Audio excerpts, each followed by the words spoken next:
This is Becoming Undone. Before we get too deep, as always in these docuseries shows, a simple request. Stay with me. I promise this episode really is about Larry Johnson. Eventually. And it might take me a minute to get there, but I will. I swear. So stick around. It was 1989.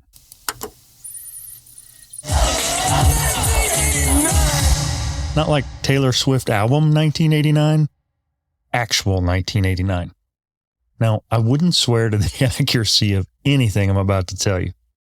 Some combination of the Mandela effect, old age, and some likely unintentional revisionist history are all potentially in play here. But anyway, I think it makes for a heck of a story. So 1989.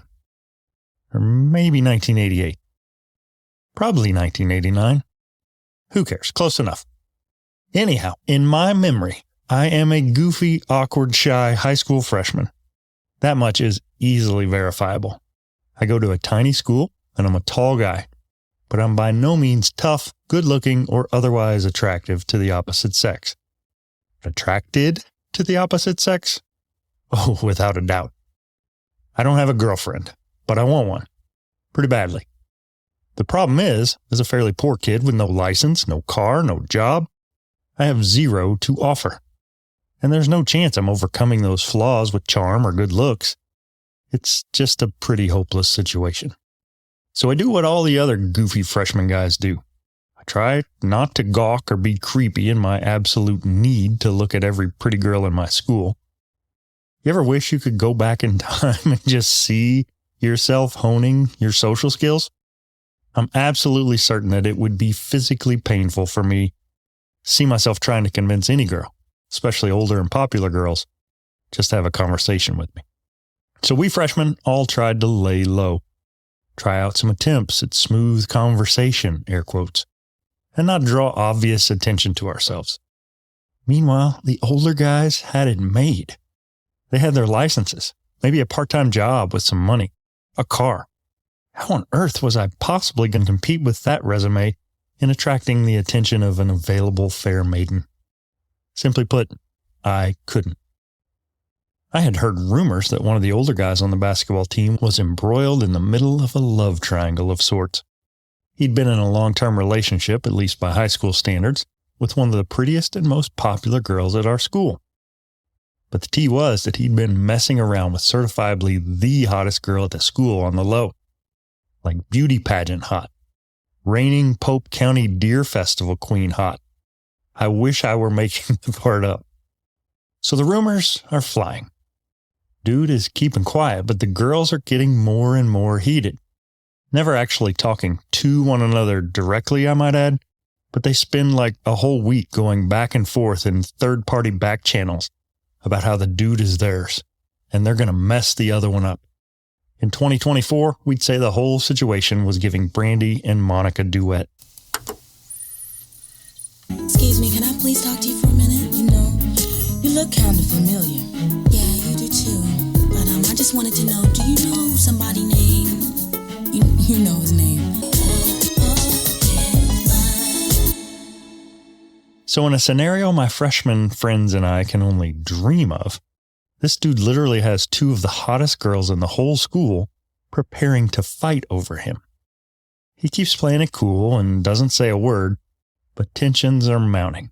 Factions are forming. There's talk of an actual fight between the two involved parties sometime after school. But we're all pretty sure it's just rumors. When you're a freshman in high school, you're in the midst of some stuff, especially guys. Ninth grade girls were like the fresh new hits of the season that the older guys got to swoon over and impress. Meanwhile, not one older girl would so much as look in the direction of a freshman guy, for fear of the social leprosy that would most certainly result. To say the least, we were a pathetic lot, each hungry for love with little to no opportunities for it. And in the midst of that, the school itself starts throwing new things at you that you didn't really have in junior high, like selecting your schedule, finding your classrooms, and pep rallies. Now, my school didn't and still doesn't have a football team. We were too small and too broke for anything like that. So basketball was the sport of choice. And with the season not starting until midway through the fall semester, we had no need for a pep rally until, let's say, October-ish. So the whole herd of us freshman boys, what with our braces and acne and surging testosterone, making the whole situation that much more dire, found ourselves being herded toward the gym for our first ever pep rally. Whatever the hell that was. As we're filing in, my best friend and I exchanged our bewilderment. One of us, I don't remember who, simply asked, "What even is a pep rally?" We shrugged. Our tiny gym had like 4 rows of foldable bleachers on one side of the court that were pulled out. As we entered, our class-sponsored teachers instructed us to file in and fill the first quarter or so of the stands. Since we mattered least, we were escorted to the gym first. Then the sophomores, then the juniors, then the seniors, who filed in like they were getting out of their stretched limos and walking the red carpet at the Grammys or something. So here we are, standing in the bleachers waiting for a pep rally, whatever the hell that was. I can honestly say I did not know what it was, but I was happy to get to ditch 7th period. So the sophomores come in, and the juniors. You get the picture. But with us as freshmen in the near corner of the stands, we got to watch every single student make their way to their place in the bleachers. Cheerleaders were cheering, music was blaring, and I very well may have these details all wrong, but here goes anyway. The longtime girlfriend of the previously mentioned love triangle had made her way to the top row in her non-freshman class section. She was perched there, steely eyes, clenched fist, and a bone-chilling RBF, the likes of which I'd never seen. Not long after, her rival, the beauty queen, entered the gym and walked right in front of the freshman class, looking as pristine as ever. Huge teased hair, skin-tight, probably Jordache jeans with the cuffs pegged, and a baggy sweater that swayed over some kind of skin-tight white underlayer camisole or something. She was as breathtaking a vision of beauty as my 14-year-old eyes had seen, with the exception of maybe a Whitesnake video I once saw when I got to spend the night with my one friend who had MTV. But anyway, she strode past, looking pretty businesslike herself. Now, in Battle of Lexington and Concord fashion, I couldn't tell you who fired first. I don't know if the pointing and the insults came from above or below. All I do know is that my gawky early puberty self stood mouth wide open as the girl on the top row leapt from her position and dove straight at the girl on the floor. They quickly grabbed at the sticky, sky-high bangs of one another and started a profanity-spewing scrum of Aquanet and tight jeans and slouchy late 80s sweaters. My eyes grew bigger and bigger as one of them pulled the sweater up over the head of her opponent in a hockey-style covered wagon kind of move that resulted in my first ever live view of a girl in a bra. They continued their tussle as a couple of nearby teachers sprang into action, broke it up, and escorted them out of the gym to our wild applause. I glanced at my older teammate, proudly perched in his class's section on the top row. The dude they were fighting over. He was grinning from ear to ear in what time has most assuredly proven to be the apex moment of his life. Eyes still wide and jaw still dropped. I then nudged my best friend who was standing next to me in the freshman bleachers. We looked at one another. One of us, I don't even remember who, simply said these words. Pep rallies are awesome. So that's what I was doing in 1989. Meanwhile, in Las Vegas, Nevada, young Larry Chin was gearing up to be the equipment manager for one of the most talented college basketball teams ever assembled. A team that had gone an impressive 29-8, winning the Big West Conference title and finishing ranked 15th in the final AP poll the season before.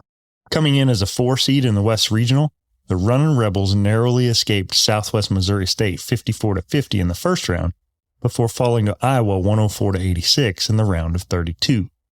They were close, but they were missing something. Larry Johnson.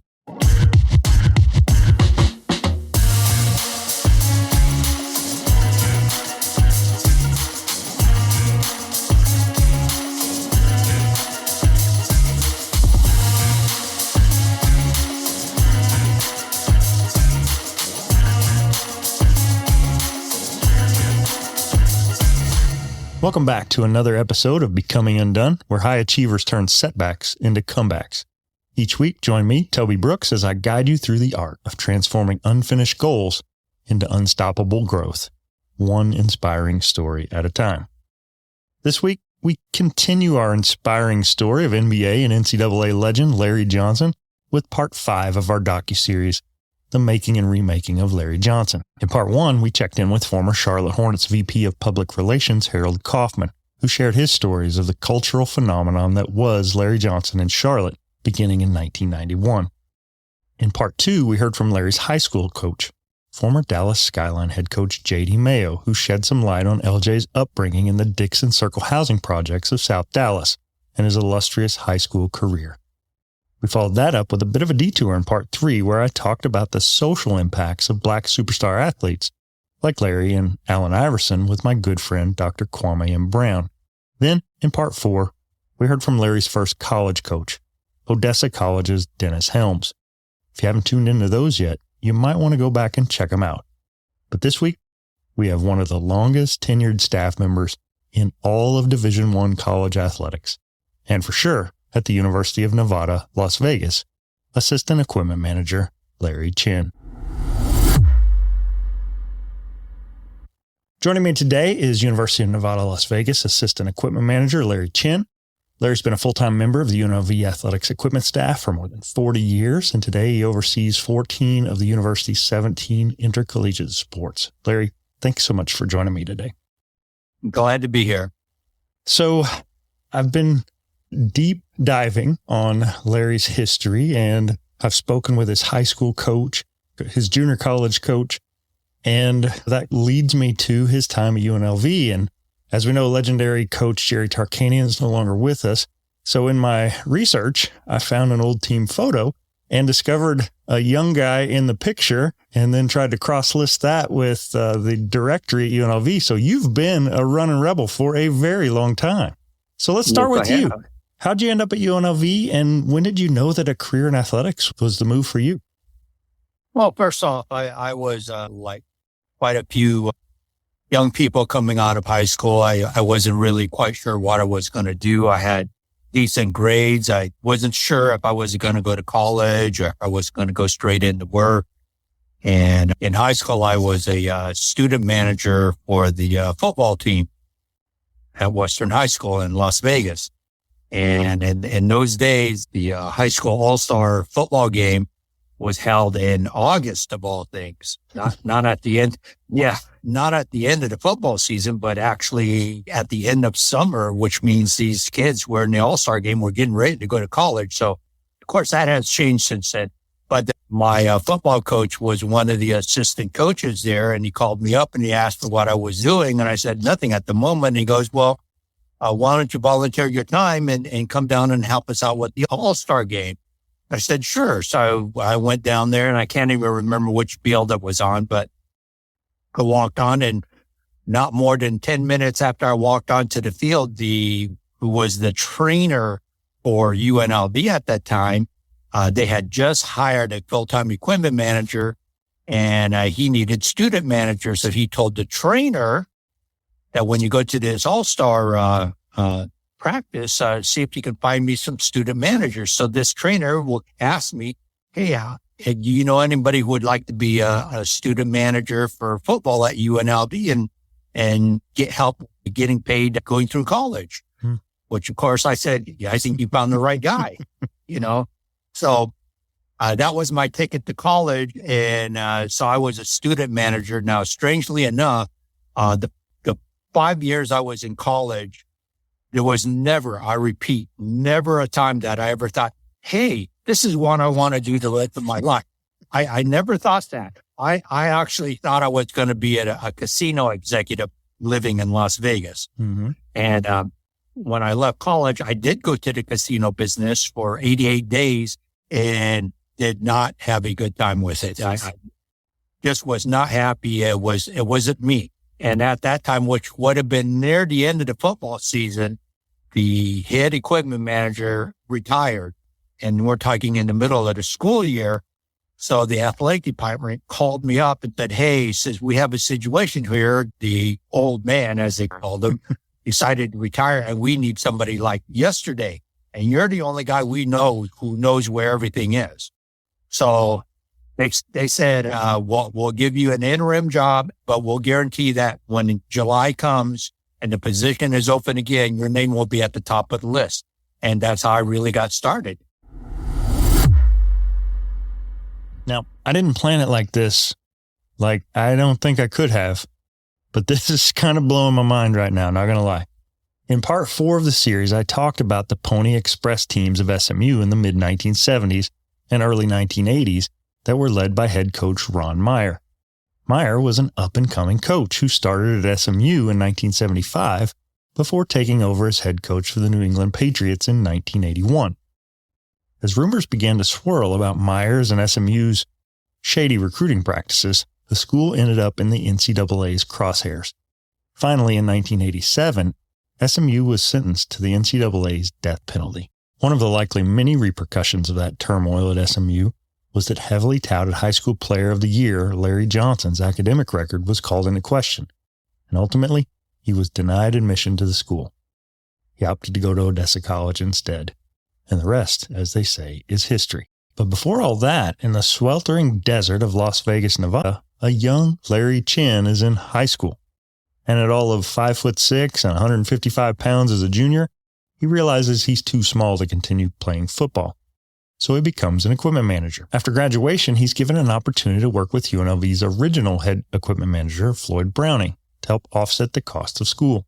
In 1974, he begins working as a student manager with the Rebels football team, headed up by Ron Meyer, the same Ron Meyer who would head to SMU just a year later and recruit Craig James shortly thereafter. Villain, I say. Although Larry hadn't pictured himself in a career in athletics after graduation, he discovered that working in the hotel and casino industry hadn't been all he'd imagined it to be. As it turns out, that 88-day stint was still life-changing, though, because that's where he met his wife of now more than 30 years, Ani. But then he promptly returned back to the equipment room. When his old mentor decided to retire after the football season, he came back to help out, and he's been there ever since. Wow, that's great. Lots of times athletics kind of gets into your blood, and it's hard to shake it. I have kind of a similar story and worked in athletic support as an athletic trainer for several years in the collegiate rank. So I totally understand how sometimes it's almost like an abusive relationship. The hours are long, the pay is not the best, but there's just something about serving in that capacity that just kind of gets into your system.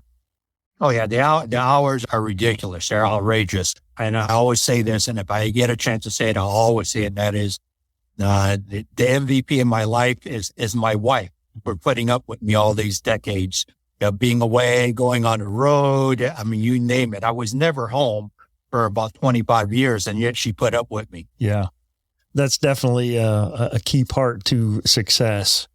So much has been said of the late coach Jerry Tarkanian. When did you start working with the men's basketball program? The photo I came across was from '89. Where did you come into the equation as a member of the men's basketball program?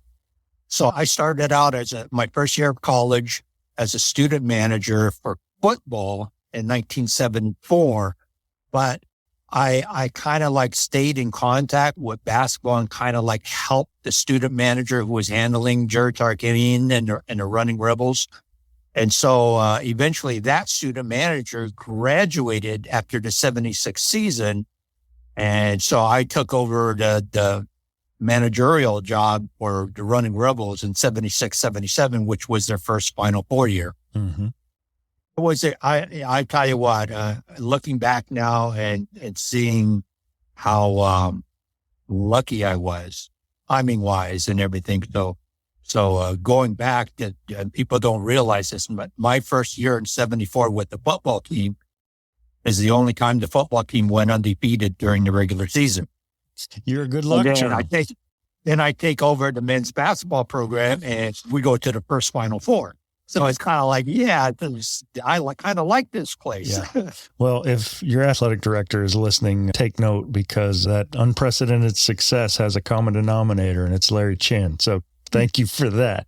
Yeah. So The 1989 team saw this highly decorated roster: Stacey Augmon, Anderson Hunt, David Butler, Greg Anthony, and Larry Johnson. What do you remember most about that season and that team? Well, the whole thing there was, UNLV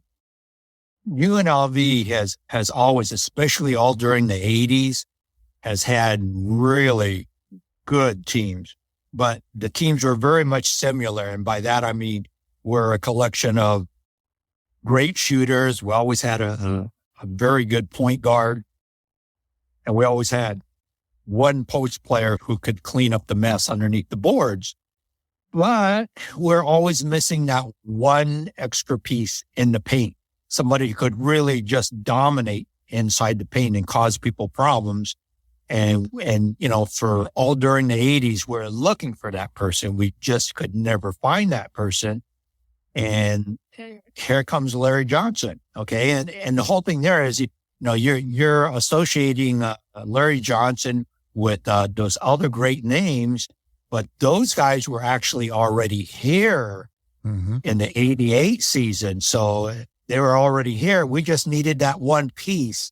And Larry Johnson was going to be the key piece. So Coach Tarkanian went all out to go get him. And, and as soon as we got him, we said, finally, we may actually have all the pieces put together now. And we were correct on that. Yeah, that 89-90 team, I was in high school at the time, and it was certainly an exciting brand of basketball to watch. It's up-tempo and just athletic and could score from all over the place. For you as a member of the staff, lots of times people don't get to see under the hood, so to speak. What were those guys like as individuals, as you're making road trips and setting up the locker room for them? How would you characterize that bunch? Well, there's the interesting thing. So see, that team would have been the third team that made it to the Final Four, the other team being the 87 and the 77 team. Now the 77 team was kind of like what you saw in movies. And by that, I mean, a bunch of guys who are having too much of a good time, great athletes, but playing practical jokes and silly stuff like that. They're just a silly bunch, but get them on the floor and boy, they played their rear ends off. Now the 89-90 championship team was the total polar opposite. We always got highlighted as street thugs and hoodlums, and nothing could be further from the truth. Those were the nicest guys ever. Quick recap here. In 1977, Larry began working with the Rebels men's basketball team, where he famously was the guy who got the trademark damp white towels that legendary coach Jerry Tarkanian would munch on during the games.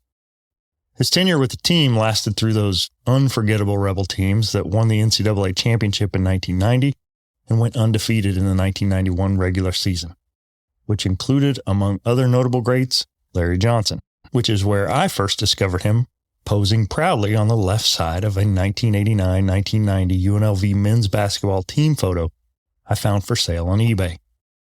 Now, on most any team, especially one as high profile as those UNLV squads, there's a public perception. Many thought Tarkanian was perhaps a bit too similar to Meyer as far as recruiting and NCAA violations went, and perhaps because of their swagger and athleticism, or simply because they were confident, successful, and young black men in 1990, they were frequently portrayed in the media as, and for the record, I hate these dog whistle racist words, thugs or hoodlums. But ask those on the inside of the program and they'll tell you the truth. Strength coach, the athletic trainer, the equipment manager, people that work with these guys day in and day out. And Larry was one of those insiders. And in his words, those teams were composed of, quote, some of the nicest guys ever, end quote. And not only were they nice, they were good.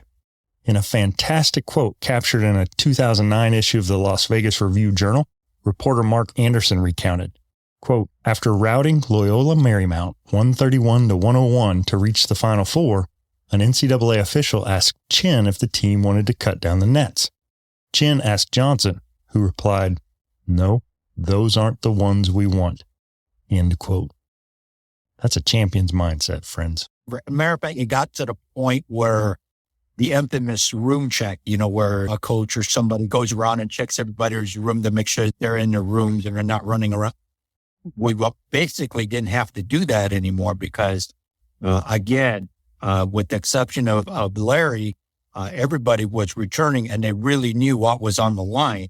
And it was Greg Anthony who basically just told everybody, look, says, coach shouldn't have to do room check. He says, matter of fact, if you're not in your room like you're supposed to be and you're not doing what you're supposed to be doing, I'll ask coach to kick you off the team. I don't care who you are, because it's kind of, we're a team and got this mission to win a national championship and we're going to do it. Yeah. And that was it. Very, very businesslike and structured in their approach. And that served that team well. I mean, you saw they were successful, and then those individuals went on to find success after college as well. In particular, Larry was heavily recruited out of high school. He ends up having some grade issues and goes to junior college. So he comes to UNLV. Mm-hmm. He's not your typical 18-year-old freshman. How would you describe him as a player and a teammate when he showed up in Las Vegas? Well, first off, he comes here and he's already got all of these accolades around him and everything, and we knew who he was.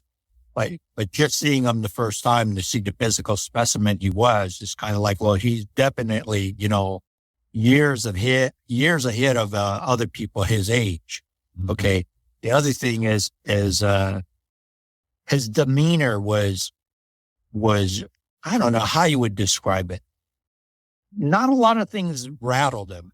He would practice hard. He would play hard, but a testimony to that kind of stuff is, when he was here, we had him listed as 6'10". Well, he's not 6'10". He's like about 6'7". Okay. Mm-hmm. But you could actually see clips of games where he went in to take a short jumper or a layup and he'd get his shot blocked. But instead of panicking, he basically would just go get his block shot and go right back up again. It was like no big deal. Mm-hmm. It just would not rattle him. And that's a testimony to him. But also, too, there was a player on the team who was played his position named Chris Dieter. And when we signed Larry to come here, he knew that he was never going to start again, or have a chance to start.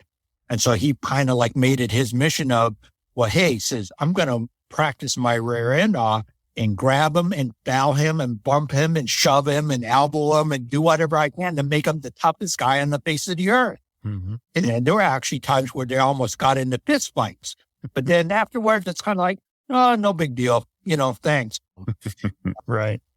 Well, you mentioned the physicality that Larry brought, and this was at a time when basketball players didn't always embrace the weight room. It was still kind of a long and lanky and, athletic basketball players at the time were typically fairly slight. What did UNLV have to offer by the way of strength training, nutrition, and sports medicine at the time? And do you feel like that played a role in helping him develop further after he got there?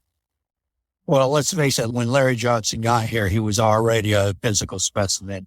Our weight program was run by Gil Reyes, who, believe it or not, ended up being the strength and exercise coach for Agassi, the tennis player. Mm-hmm. Okay. So he knew what he was doing, and so we had a strength program and a conditioning program, and he ran it. He did a wonderful job. Mm-hmm. Well, this show is about how failure and adversity can sometimes be exactly what we needed in order to eventually find our victory. And that 1991 team went undefeated, but they fell just short. How do you think that loss in the NCAA tournament affected, we'll kind of talk about it in layers, the university, the team, and maybe even you personally? Mm-hmm. Yeah, well, the whole thing there is the next year, the 90-91 team that went undefeated. There were two things that we talked about. One was that two goals were to try to go undefeated, and the other one was to repeat as a national champion. I myself always thought that going undefeated the entire year was going to be the hardest part, because when you play that many games, when you play well over 30 games, there's always that one or two games where nothing seems to go right. And if by chance the team or the opponent you are playing has got everything in order and they're scoring in bunches, well, you could easily get upset. And you see that at any school, at any level. That happens all the time. So just going undefeated was kind of like a crowning achievement in itself. Now, as far as the loss to Duke, the whole thing there was, would a loss instead of a undefeated season change the situation? Maybe. We'll never know. Okay, but I do know that several things did change from the previous year to the next year. And one was, people have to look back at that national championship team and see all of the stuff they went through. So a reminder, the national championship team, they lost 6 games. Mm-hmm. And so a lot of those games were early on, and that was because the NCAA was punishing athletes for these so-called incidentals. That is, room charges or phone bills and stuff like that hadn't been paid yet. So this was before Tarkanian got here. It was the previous coach, and they had a recruit come in, and exactly what happened. And that was, he was scheduled to fly out. His flight got delayed 3 hours. The assistant coach sat with him, and the kid finally says, God, I'm starving. So the assistant coach stuck a quarter in the machine, bought him a candy bar, and that was an NCAA violation. Oh my goodness. And so this happened like 71, 72. So by the time they caught up with us, it was our 78 season, which we had to like forfeit the entire year and sit out a whole year, not go to the NCAA tournament because of a candy bar. Wow. I did not know that. But basically every game, or I want to believe there was like 7 games in a row, one athlete had to sit out the game. Mm-hmm. So during that span, we didn't have all 5 starters on the floor. We had 4 starters. So that makes it quite a different kind of thing. But the other one was, I can remember this, and Shaquille O'Neal will always say this, yeah, UNLV came to LSU and they had all these NBA players and we beat them. And I from that point on, I knew I was something. Well, he's kind of forgetting Stacey Augmon didn't play in that game. So that just might have been a factor. Right. Yeah. That revisionist history is always handy. Yes. Well, it's been great chatting with you and reminiscing. Anything in particular stand out to you? You had 2 full seasons as a member of the staff along with Larry as a player. What stands out in your mind maybe the most about working with him? Well, I always thought it was an outstanding team player. He walked in and he could, with his stature and everything and what he was and who he was, he could have very easily have just walked on campus and looked at our team and said, hey, I'm boss now. We're going to do what I say we're going to do. Well, he wasn't like that. He came in, he said, I want to fit in. I want to help you guys. I want to win a championship with you guys. Tell me what you need and I'll do it. And so it was, he and the rest of the team were just a wonderful group of athletes to work with. Mm-hmm.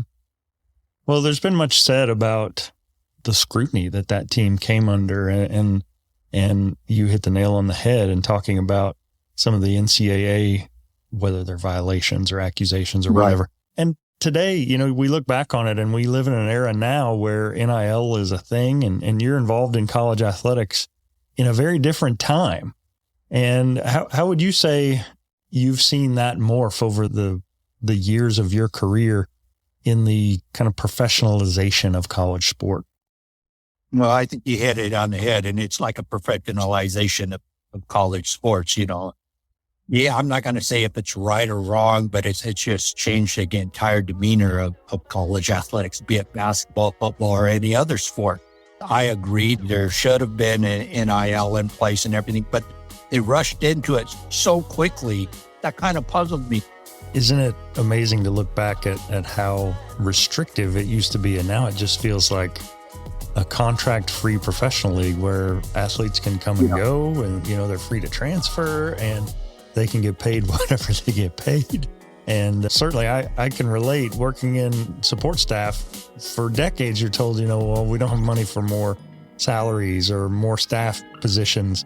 And now all of a sudden, student athletes coming out of high school are making $500,000 a year. And it's kind of hard to swallow for those of us that have been in the trenches for a while. Right. Absolutely. Well, Larry, it's been a real pleasure. Thank you so much. I appreciate you dropping in and sharing your memories. I'm Larry Chen, and I am Undone. For Larry Chen, he's proven himself to be a beloved cornerstone of the UNLV athletics department in a career that spanned more than 4 decades and counting, which is absolutely remarkable. I'm thankful for him for dropping in and sharing his perspective and insights, and I hope you enjoyed our conversation too. Next time on the Becoming Undone docuseries, The Making and Remaking of Larry Johnson, I'll take a bit of a detour and look at some other aspects of the Larry Johnson story. I'm still working to connect with Larry's former agent, George Bass, as well as former Converse exec, Roger Morningstar. And will we ever get to hear from the man himself? I'm hoping. Still working on it. Stick around and find out. New this week, I am personally inviting you, the listener who made it this far, my loyal friend and fellow high achiever, you, Y-O-U. I want you to sign up for my free email newsletter, which will go out every Sunday. Go to undonepodcast.ck.page, that's P-A-G-E, and sign up. It's totally free and something that I hope will bring you value as a part of the Becoming Undone community. In other big news, I've also created a YouTube channel for the show where you can find interviews and clips from recent shows.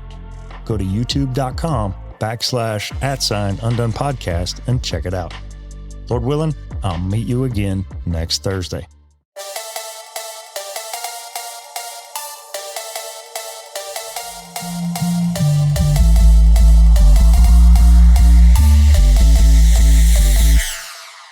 Becoming Undone is a Nitro Hype creative production written and produced by me, Toby Brooks. Tell a friend about the show and follow along on Facebook, Instagram, and LinkedIn at Becoming Undone Pod. And follow me at Toby J. Brooks on X, Instagram, and TikTok. Check out my link tree at linktr.ee/Toby J. Brooks. Listen, subscribe, and leave me a review at Apple Podcasts, Spotify, iHeartRadio, or wherever you get your podcasts. Till next time, keep getting better.